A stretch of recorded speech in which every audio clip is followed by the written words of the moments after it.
आणि आता शिक्षण क्षेत्रातून एक महत्त्वाची बातमी आहे। नीट पेपर फुटीवरून रान पेटला असताना आता केंद्र सरकारला अखेर जाग आली आहे। केंद्र सरकारने पेपर फुटीचा कायदा लागू केला आहे। जर यापुढे पेपर फोडाल तर थेट जेलमध्ये जाल।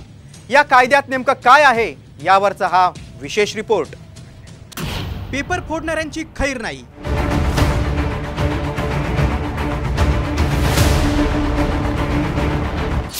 पेपर फोडाल 5 वर्ष जेलमध्ये जाल। आता तरी पेपर नीट होणार। नीट परीक्षा घोटाळ्यावरून देशभरात रान पेटलंय। दुसरीकडे यूजीसी नेट परीक्षाही रद्द करण्याची नामुष्की सरकारवर ओढावली आहे। त्यावरून विरोधकांनी टीकेची झोड उठवली आहे। मात्र आता पेपर फुटीला चाप लावण्यासाठी केंद्र सरकारने पेपर फुटी विरोधात कठोर पाऊल उचललंय। पेपर फुटी रोखण्यासाठी नवा कायदा।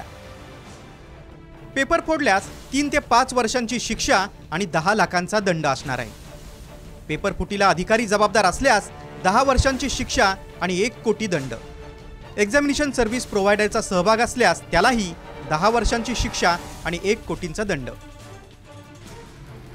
सातत्याने पेपर फुटीची प्रकरणे समोर येत असल्याने फेब्रुवारीत केंद्र सरकारने सार्वजनिक परीक्षा कायदा 2024 मंजूर केला। त्यावर राष्ट्रपतींची सही झाली होती। त्यानंतर लोकसभा निवडणुकीच्या आचारसंहितेमुळे हा कायदा धूळखात पडला होता। मात्र नीट पेपर फुटीचं प्रकरण समोर आलं आणि विरोधकांना आयतं कोलीत मिळालं। त्यावरून टीका करताना मोदी युद्ध थांबवू शकतात, मग पेपर फुटी का नाही, असा सवाल राहुल गांधींनी उपस्थित केला होता। जो रूस और यूक्रेन के बीच में लड़ाई चल रही थी उसको रोक दिया था, ब्रेक लगा दी थी। इजराइल और गाजा के बीच में जो लड़ाई चल रही थी उसको भी नरेंद्र मोदी जी ने रोक दिया था।